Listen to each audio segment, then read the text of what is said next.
poetove rane. Ko enkrat pesnik ne zna več čutiti in ga vest vključe bode, ko je za hip srečen. Si z žalostjo polni želodec se slajše, mu je tako biti da. Niti dotik ljubezni mu ni več všečen.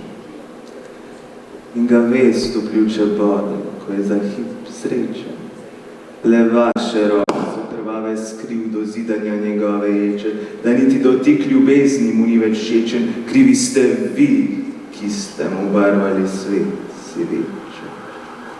Le vaše roke so krvave skriv do zidanja njegove ječe.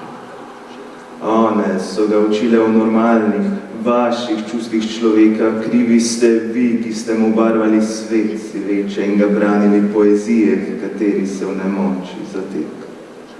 One so ga učile v normalnih, vaših čustvih človeka, prikrajšale so ga milosti sprejemanja, da takšen on je in ga branili poezije, kateri se v nemoči zateka, hkrati pa pozabili, da je to za pesnika kot ptici, ki pulijo perje.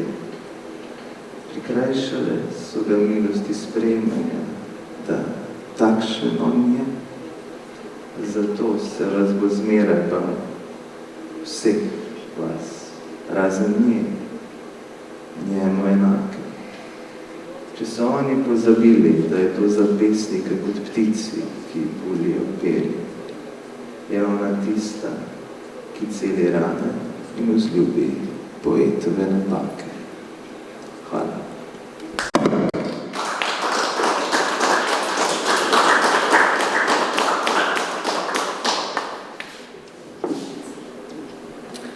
Spoštovani, lepo pozdravljeni in dobrodošli na otvoritvi današnje razstave Kerpen, Koroška, deljena ali nedeljena dežela, 100 let po plebiscitu. Med nami z velikim veseljem pozdravljam soavtorico razstave magistro Sonjo Kert-Vakovnik,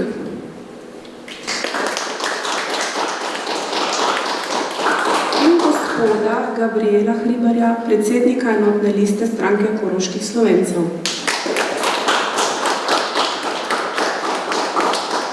Prav tako med nami lepo pozdravljam gospoda župana, dr. Matica Tasiča.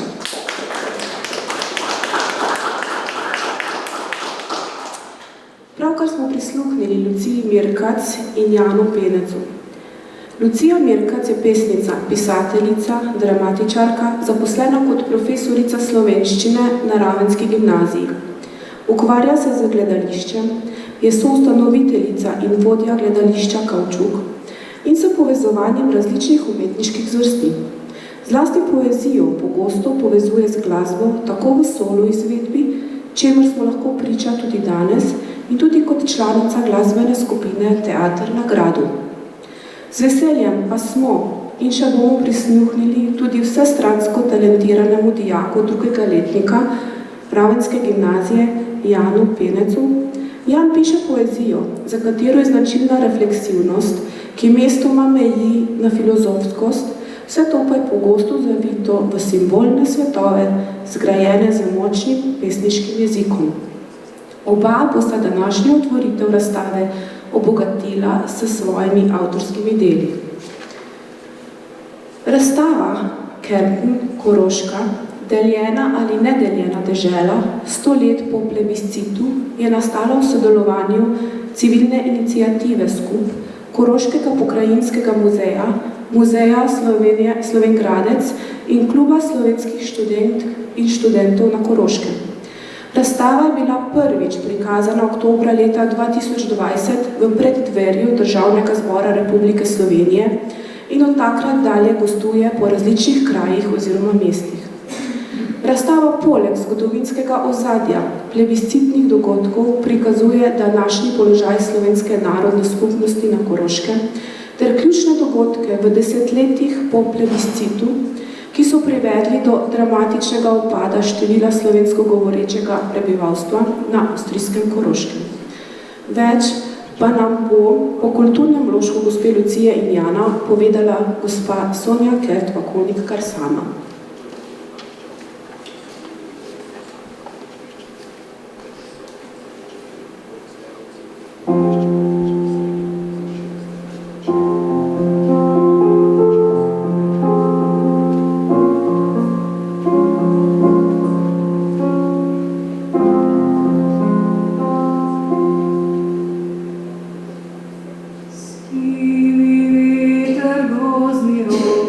Jasna zrela rjava prst, znaj in les in gluha noč in ostružki pod zobmi.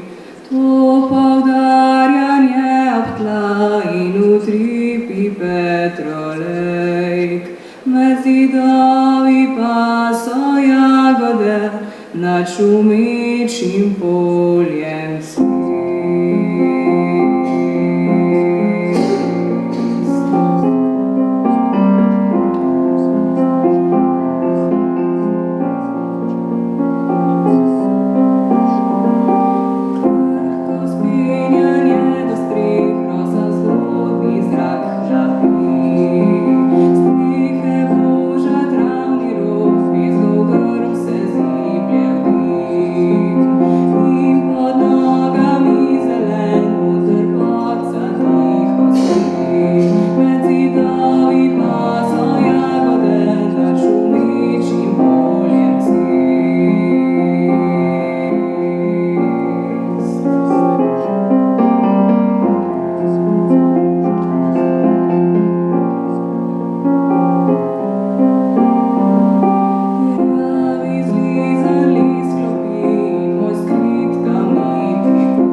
Pisana ramena.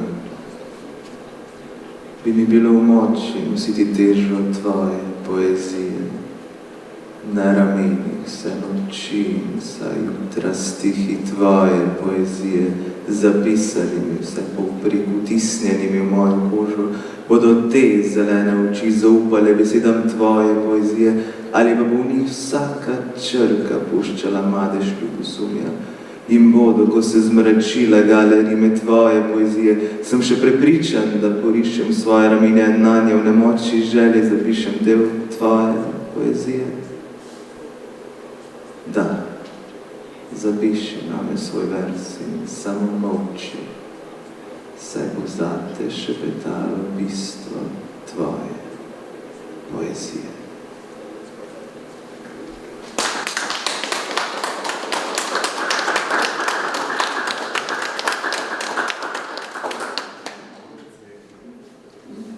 Ja, hvala lepa za lepe, čudovite kulturne prispevke. Zdaj sem na vrsti jaz. Lep pozdrav tudi v mojem. Ja, tako bo bolje. Lep pozdrav tudi v mojem imenu, z one strani Koroške, tako rekoč.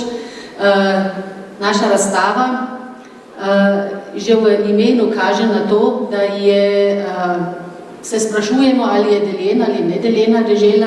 Tu je seveda dovtip na geslo, bojni klic, tako rekoč nemško govorečih Korošcev na avstrijski strani po plebiscitu, da je pač Koroška ostala nedeljena. V resnici vidimo, vemo, da je ostala deljena. Ne? En koroški del je pri Sloveniji in avstrijski del pač pri Avstriji. Mogoče bi za začetek povedala, da sem tudi sama zelo povezana s tem krajem. Jaz prihajam iz Pličnika. Moji starši so prišli iz teh koncev. Moj stari stric je bil Blaž Maurel, ki ga mogoče poznate, in ja, po mamini strani, mamin stric, ki je danes tudi tukaj. Rojen je bil v nedeljeni Koroški, ne? V monarhiji leta 1876, če se ne motim, ali 96. No, saj, skratka, monarhija je bila in Koroška še ni bila deljena. Seveda prišel je potem plebiscit in od takrat naprej pač koroški del živi, avstrijsko-koroški del živi v Republiki Avstriji in od takrat naprej se mu, kar se tiče narodnosti, ni preveč dobro godilo. Danes je mogoče drugače, ampak so bili zelo hudi cajti, ne le za vas tukaj v vojnem času, tudi pri nas gor. Leta 2020 smo praznovali 100. obletnico tega plebiscita in formirala se je na Koroškem pri nas iniciativa, civilna pobuda, skup slovenski konsenz za ustavne pravice. Mislili smo, tisti, ki smo to sprožili, to je bil Rudi Volk, Felix Vizar, Lena Koltar in jaz, študentka, pravnik, politik, gospodarstvenik in jaz, ki prihajam pravzaprav genuino iz kulture, sem se pa veliko s politiko tudi ukvarjala in smo ustanovili pač to pobudo, ker smo bili mnenja, da se v javnosti naše zadeve ne transportirajo več preveč in da moramo tukaj nekaj postoriti in tudi zahtevati, kar se v vseh teh letih po plebiscitu ni zgodilo, pa se bi moralo. In v ta namen smo potem s časom tudi uspeli razviti to razstavo in smo jo oplemenitili tudi z umetniškim delom Karla Vovka, ki je tudi že kot umetnik se ukvarjal s to problematiko diskriminacije, sploh takrat, ko je 2011 prišlo do znamenitega konsenza o topografskih napisih na Koroškem, o dvojezičnih napisih, ki je pač dovolil uradni naziv za uradno dvojezični naziv za 164 krajev na Koroškem. 164 je ena številka, ki nas zelo boli. Mogoče se v kakšnem kontekstu sliši veliko, ampak če pomislimo, da bi bilo pravno gledano, bi moralo biti 803 teh dvojezičnih napisov, potem vidimo, da je to veliko nazadovanje.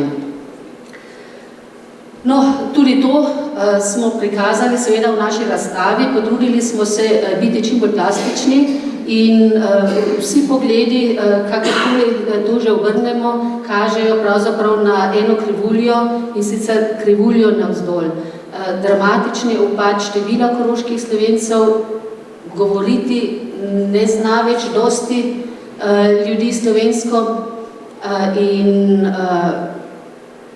tudi če imamo določene pozitivne premike, je to vse skupaj veliko premalo za vso škodo, ki si je med tem naredila. In ta razstava naj pomaga osveščati ljudi, da vidijo, kaj dejansko je, kakva je realnost in da se je res treba boriti. Če tudi nam določeni ljudje pravijo, ja, vse je v redu in te številke so dobre, pa one številke so dobre, mogoče je ta ali ona številka res dobra, samo je treba pogledati tudi malo ozadja. Temu pač služi ta razstava. Ja, zgodovinski del enega soavtorja sem že pozabila omeniti, in sicer Koroški pokrajinski muzej v Slovenj Gradcu. Ta je prispeval film, ki se ukvarja z časom do plebiscita in sicer dogodki pred plebiscitom, ki so privedli pač do tega glasovanja in plebiscit sam. Film je izpod peresa Marjana Lenasija, ki se tudi ukvarja z tole popreteklo zgodovino naših krajev. Temu filmu smo posvetili tudi en pano razstave, to je 4. pano in sicer smo mu dali seveda tudi naslov filma Na prevratu. Ja, potem, če malo na kratko povodim skozi razstavo, razdeljena je v tematske sklope in sicer obravnava uradni jezik, šolstvo, topografijo, konsens, ki je seveda tudi važen in dobro ozračje, in tudi da ozračje v pretres oziroma na preizkusno mizo. Pomeni ozračje iz našega vidika ne more biti samo sebi namen, za ozračje se trudimo, da je dobro in v dobrem ozračju pa naj bi se dosegale tudi dobre rešitve. Na kulturnem, političnem, medsebojnem, prijateljskem in na vseh področjih. No, da je na Koroškem vsaj do leta 2020, pa Gabriel Hribar bo pozneje povedal tudi še nekaj aktualnih podatkov, tudi po letu 2020 še ni vse tako rožnato, kakor bi mogoče iz kakšne izjave politikov mislil, je nažalost pač tudi realnost. No, po plebiscitu, čisto na kratko, je Koroška na avstrijski strani zelo izpostavljala tale demokratični postopek volitev, ki je bil seveda takrat nekaj bolj nenavadnega za naše kraje, ni bil pa edini plebiscit, ki se je takrat dogajal v Evropi. Tako da tega ni mogoče trditi, da bi bila to nek tak edinstveni dosežek, da so ravno Korošci dosegli ta plebiscit, ampak se je dogajal še tudi na severu Evrope in še tudi drugje. No, zmaga demokracije se je seveda po tej zmagi sprevrgla v zelo nedemokratično ravnanje. Bili so hudi izgredi proti koroškim Slovencem in te izgrede, nasilje je podpihovala tudi vlada. Te dogodke je pravzaprav podpihovala vlada vse do danes. Pravzaprav še zdajšnji deželni glavar v retoriki povsem spremenil način, kako se pač uradni dostojanstveniki vedejo, tudi verbalno do koroških Slovencev, temeljito spremenil. Žal, potem bo tudi Gabriel potem pozneje več povedal, pač ne do te mere, da bi se to poznalo tudi v pravnih dejanjih in v konkretnih dejanjih. Ja, druga svetovna vojna je potem prišla, seveda vsi poznate te žalostne zgodbe, deportacije in hudo trpljenje. In po tej vojni, po vseh teh grozotah, je pa bil nek konsens v Evropi in na svetu, ki se je za Avstrijo manifestiral v tem, da je dobila državno pogodbo 10 let po vojni. To je bila avstrijska državna pogodba in je člen 7, ki je za manjšine predvsem pomemben in ki je pač nastal s pogledom na to, kar se je zgodilo in s pogledom na to, da je treba prihodnost oblikovati bolj pozitivno in skupno. Predvideval je, da imajo koroški Slovenci, pa manjšina tudi graščanski Hrvati in štajerski Slovenci, pravice, jezikovne pravice predvsem, in naj se bi jezika učili na dvojezičnem področju vsi. Tako je še danes tudi v Švici.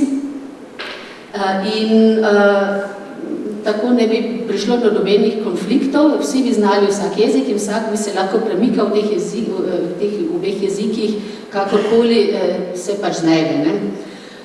To se je seveda začelo takoj torpedirati, vse boste v detajlu lahko prebrali potem na posameznih panojih. No, koroški obrambni boj, še kratko besedo k temu, kako je bilo mogoče, da se je potem tako hitro pravzaprav raznetil ali raznetilo to hudo nacionalno sovraštvo, ki je privedlo do druge svetovne vojne.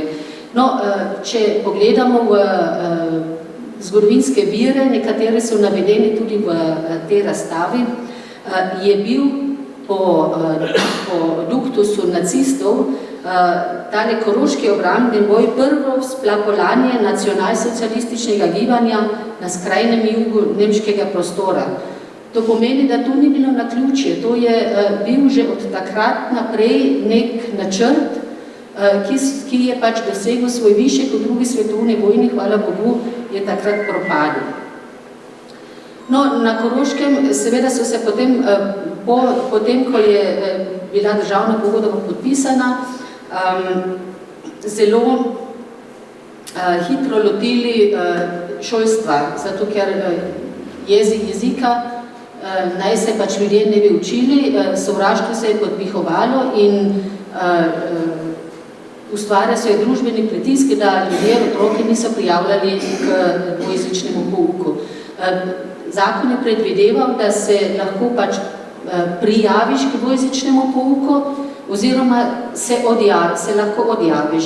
Večina se ni prijavljala zato, ker so pač učitelji in ravnatelji in druge tudi v delovnem okolju izvajali pritisk na posameznike, če boš dal svojega otroka učiti slovensko, potem boš izgubil službo, ne boš del našega družbenega življenja in tako naprej. Tako so se pač potem ljudje odločali, da svoje otroke odjavijo od slovenskega pouka. To je bila pa velika škoda, ker se seveda ena generacija slovenščine ni več učila nemščino, pa tudi samo tako polovično. In to zarezo danes zelo močno čutijo ljudje in iz tega nastajajo potem neke agresije ali občutki manjvrednosti, občutki, da so diskriminirani, čeprav seveda niso diskriminacija. Zato imamo pa danes na Koroškem ta čudni pojav, da se počutijo nemški Korošci diskriminirane. To je pač neka psihološka razlaga in mislim, da ni prav narobe. No, v razstavi smo se seveda obrnili ne samo na te zgodovinske dogodke, ampak na to, kaj to pomeni za mladino danes, kako doživlja mladina danes, to, da pač živi v nekem okolju dvojezičnem ali kako se kot Slovenec ali Slovenka počuti, kaj doživlja. In smo ugotovili skupaj s študirajočo mladino, da so diskriminacije v vsakdanu še kar dosti prisotne. In tudi temu je namenjen en pano, smo zbrali doživetja mladih Korošcev in Korošic v Avstriji, ki so pač opisali vse so te dogodke, kjer so se počutili diskriminirane zaradi slovenščine. No, razstavo smo popestrili ne samo z zelo nazornimi grafi, ampak tudi z osebnimi doživetji, ne samo mladine, tudi vseh generacij, tako da se vidi rdeča nit skozi leta in lahko pač bralec, opazovalec sam tudi oceni, kaj se je spremenilo, ali se je kaj spremenilo, koliko izboljšave je mogoče res tukaj.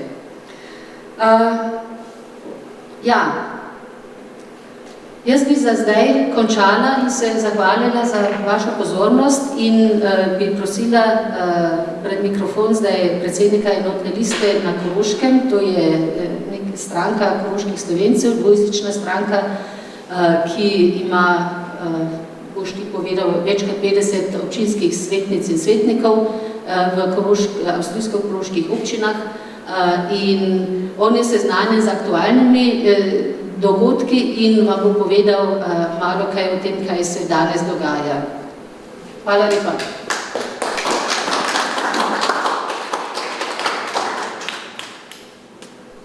ga ne vidim, zdaj ga vidim. Dragi župan, spoštovane rojakinje in rojaki, prijatelji. Koroški Slovenci smo doživeli v tekom enega stoletja, ker tu je 100 let, ne, že obletnica, v tekom enega stoletja trikrat veliko razočaranje glede obljub, ki so bile dane koroškim Slovencem, kako jim bo v bodoče veliko bolje. Prvič tedaj ob plebiscitu, ko je Koroški deželni zbor zvesto zaobljubil, da bojo skrbeli vedno za dobrobit koroških Slovencev in naroda. Drugič pri sklepu avstrijske državne pogodbe, kjer se je zapisal sicer člen 7, samo je v taki obliki zapisan, da smo potem doživeli razočaranja, kako se izvaja ta člen, naprimer s temi krajevnimi napisi, vidite, kako dolgo je to trajalo, da je tak gnil kompromis pravzaprav iz našega vidika bil potem rezultat, končni rezultat. In sedaj smo doživeli isto še enkrat leta 2011 ob sklepanju tega kompromisa ravno za postavitev teh dvojezičnih krajevnih napisov, ker ob tem kompromisu je bil sklenjen tudi memorandum, kjer je zapisan, to je dodatna listina, kjer je zapisano, kaj se naj bi še udejanilo in izboljšalo kar kmalu, piše pravzaprav hitro. Zdaj je od tega že 14 let. V tem dokumentu piše, da bi se naj, ker vemo, kje so posod naša gradbišča, kje se ne ščiti manjšina v zadostni meri, da bi se naj obnovil zakon za narodne skupnosti v Avstriji. Tega čakamo zdaj že 14 let, 14 leto in bo najbolj minilo tako čisto brez. Ob tem moram tudi povedati zdaj kot predstavnik stranke, politične stranke, da tudi Republika Slovenija je to dejanje, ki je bilo tedaj sklenjeno tako pozitivno in zelo entuzijastično in veselo, pravzaprav povzročilo veliko frustracijo tudi med diplomacijo slovensko, ker so tudi slovenski diplomati verjeli v to, da so te obljube resne in da bo nekaj sledilo. Veleposlanik Geržina je bil tedaj ob teh dogodkih zelo mirodajen in je sedaj spet veleposlanik na Dunaju in je zelo frustriran. Da začnem s tem dokazilom, kaj pravzaprav je situacija današnja. Veliki pisatelj in naš rojak, koroški Slovenec Florian Lipuš, je zapisal in povedal, z jezikom smo ali nismo, z jezikom bomo ali ne bomo več. In dejansko, kje se jezik pravzaprav najbolj utrdi ali izboljša, to ni samo družina, seveda je družina tudi tisti faktor. Jaz sem doraščal tako v majhni gorski vasici, kjer je pravzaprav samo slovensko bilo moje okolje ob doraščanju v Kovtah v Železni Kapli. Ampak v šoli in v predšolski vzgoji pa vidimo take velike vrzeli, da je katastrofa. Mi smo sicer kot koroški Slovenci zgradili celo mrežo zasebnih vrtcev, kjer se pač zelo konsekventno in s koncepti skuša spraviti otroke na en določen nivo slovenščine, ker pač je tudi veliko nemško govorečih družin, ki hočejo svoje otroke dati v dvojezične ustanove. In je potem to mal en izziv. Tam še koliko to deluje. Imamo pa oficialne, občinske, dvojezične vrtce. Naprimer v Železni Kapli, ker sem bil tudi podžupan in zato vem v detajlu, kako je to pri nas.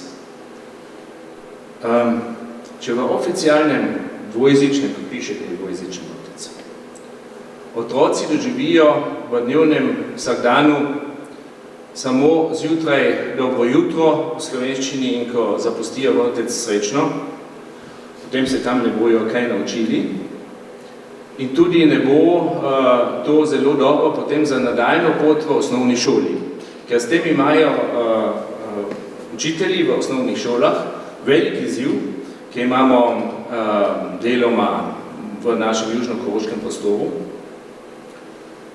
45% prijavo k dvojezičnemu pouku v osnovnih šolah, pri nas je osnovna šola 4-letna. In tam od teh 45%, recimo celotna en letnik je približno 500 do 550 učencev. Samo delež teh, ki pa prihajajo danes znanjem slovenščine v te osnovne šole, je pa maksimalno 5%. Maksimalno. V Železno-Kapelškem vrtcu vam danes lahko povem, je toliko učencev ali otrok, ki vladajo slovenščino, ali so slovenščino doma prišli toliko. Se pravi, imamo velik izziv, ampak Republika Avstrija je s svojimi dokumenti prevzela odgovornost napram manjšini.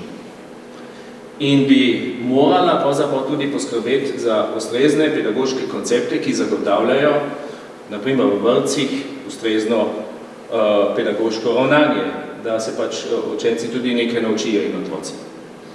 Tega ni bilo. Zadnji premik, ki je bil, je bila ena pogodba med zvezno vlado in deželno vlado. Pri nas to zelo lepo izkoriščajo, enkrat so eni pristojni, drugi so drugi, nikoli ne tisti, ki ga nagovarjaš. In se je doseglo le to, da dodatna podpora iz zvezne strani, dodatnih 20 000 evrov za skupino, pride samo, če sedaj v bodoče udejanijo neke jezikovne modele v teh skupinah. Ravno včeraj sem pa slišal, da kontrola za to pa izpade tako, če 20% tistega, kar je bilo zapisano kot jezikovni pedagoški model, izpolnijo, je to že v redu iz vidika koroške deželne vlade. To je trenutno stanje. Stanje v šolah je tudi tako, da nadzor tega pouka, kako se ta izvaja, je tako fenomenalen, samo da vam povem, da se lahko zgodi v naših osnovnih šolah, to se je zgodilo, jaz imam poročila iz različnih občin, da so vprašali učenca v četrtem razredu, se pravi že 4 let šolske dobe dvojezičnega pouka, so ga vprašali, kaj pa je najljubša jed tvoje sestrice in kaj je poklic tvojega očeta. Učenec ni mogel odgovoriti, niti ni razumel vprašanja. Jaz imam to srečo ali nesrečo, kako pač gledamo, da imam poleg mojih 2 odraslih otrok, moje hčere in sina, še enega malega, a zdaj že toliko, 10-letnega, ki je ravno sedaj v 4. razredu osnovne šole. In smo imeli sedaj ravno en incident, rečem jaz, da je gospod zvezni minister, ki je pristojen za te učbenike, za učne načrte, enostavno dal odredbo, da se bo krajšalo v 4. razredu 2 uri slovenščine v prid angleščine. Čisto tak, meni nič tebi nič. Ni nič vznemirilo ministra, da je to le, mora biti tudi državna pogodba, bi kaj pomenila, pa vse te zadeve, ki so v zvezi s tem. To je samo simptom, da manjšina pravzaprav v Avstriji ni več faktor, da ministru niti ni treba, da bi dal to prej na sejo sosveta za Slovensko narodno skupnost, da bi se tam to prej prediskutiralo. Vmes je že bila ena seja in so se naši seveda bunili in je bil celo soglasen sklep, da se mora ta odredba spet ukiniti ali vsaj asistirati, da se ne bo izvajala takoj. Ampak to se vidi, kakšen faktor so Slovenci še v tej državi. In zato je naš edini vzvod, ki ga imamo, pravzaprav Republika Slovenija. Ker sami iz lastne moči, iz tega, kar se bunimo in v medijih kaj povemo, je veliko premalo. Ker tudi potem deželni glavar reče, ja, to bomo že nekako uredili, samo zakonskih ureditev, ki bi jih potrebovali, pa čakamo že, kot v tem prejšnjem primeru, ki sem ga povedal, zdaj že 13-14 let. In potem se ne smemo čuditi, da se zgodi to, da od teh šolarjev, ker narod bo živel z jezikom, z temi, ki obvladajo jezik, ali pa ne bo preživel, od teh 500 šolarjev letno, 520 jih je točno v zadnji statistiki, ko sem pogledal, najde pot samo 70 v edino ustanovo, ki res dosledno ima pouk v slovenščini, to je Slovenska gimnazija. Vseh ostalih otrok zgubimo, vse ostale zgubimo, totalno. Tudi tiste, ko so bili starši nemško govoreči pripravljeni, da bi jim dali večje šanse, da bi se nekaj boljšega zgodilo. Vse ostalo nam gre v malovo. In potem pa še pride dodatno, ker smo sedaj župana, vidim tam od zadaj, v javnem sektorju, se bi vi pričakovali, v Sloveniji so standardi glede takih zaposlitev in slovenščine v javnem prostoru, slovenščine manjšinskih jezikov v javnem prostoru kompletno drugačni.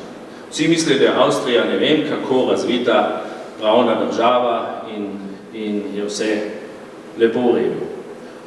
Spet vzamem železno kapljo, oficialna dvojezična občina. Kaj mislite, kakšno prednost ima nekdo, ki se bi rad zaposlil v naši železne kapeljški občini z znanjem slovenščine? Pri objektivizaciji, ki so se uvedle, to je tak pozitiven razvoj, ki se dosledno izvaja za vsako mesto, ki se razpiše.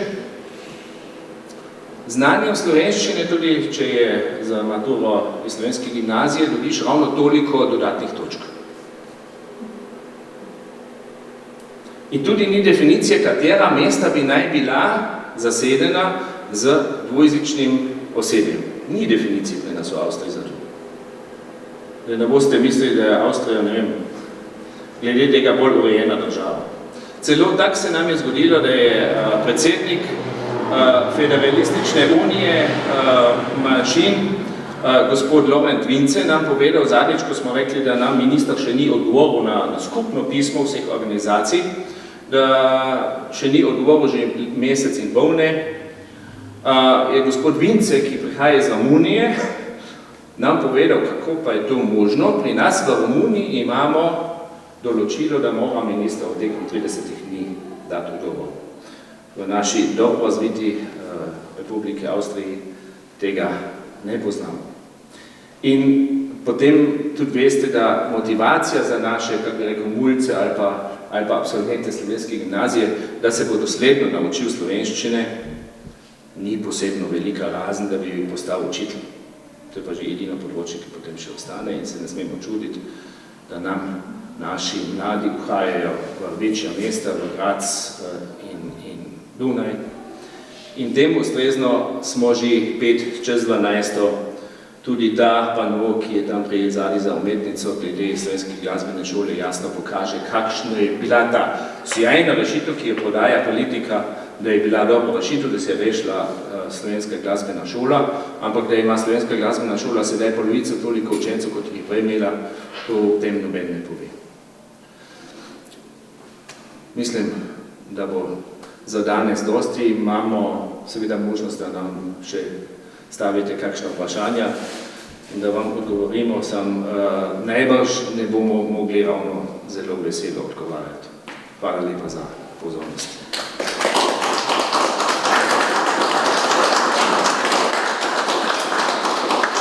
Imam pa seveda, ker politična stranka, ki je Sonja že povedala, 517 kandidatov kandidira v volitvah v 21 občinah z našimi 59 občinskimi svetniki. Imamo seveda spisano malo ta področja, kje posod zamuja naša ljuba Avstrija. Hvala.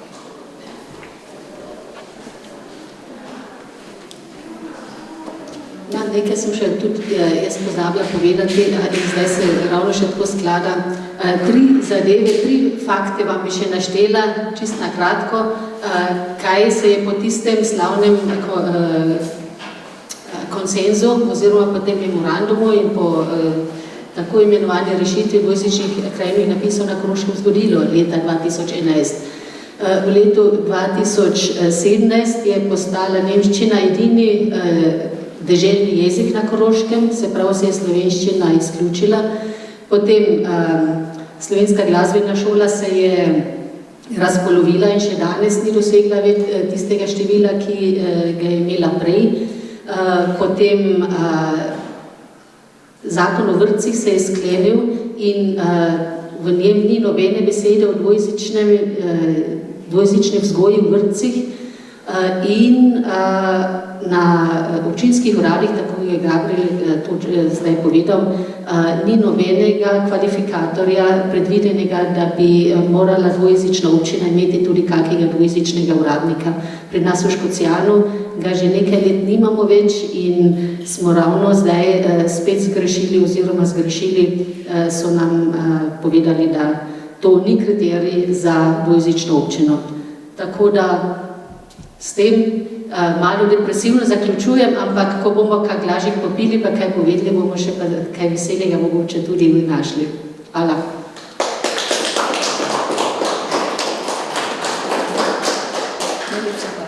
Sonja, hvala lepa, da ste prišli za razstavo med nas. Najlepša hvala. Hvala lepa vam za vaš prispevek. Hvala. Spomin na teme našega slikanja, ki je prav predvidno.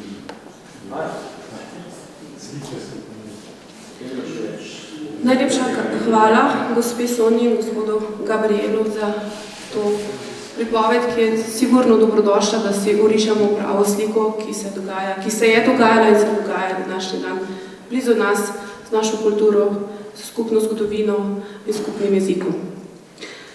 Gostujočo razstavo Kärnten Koroška, deljena ali nedeljena dežela 100 let po plebiscitu, si boste lahko ogledali v Grošljevi galeriji Družbenega doma na Prevaljah do konca meseca junija. Spoštovani, razstava je sedaj uradno odprta. Lepo popoldan in lep večer želim vsem še naprej.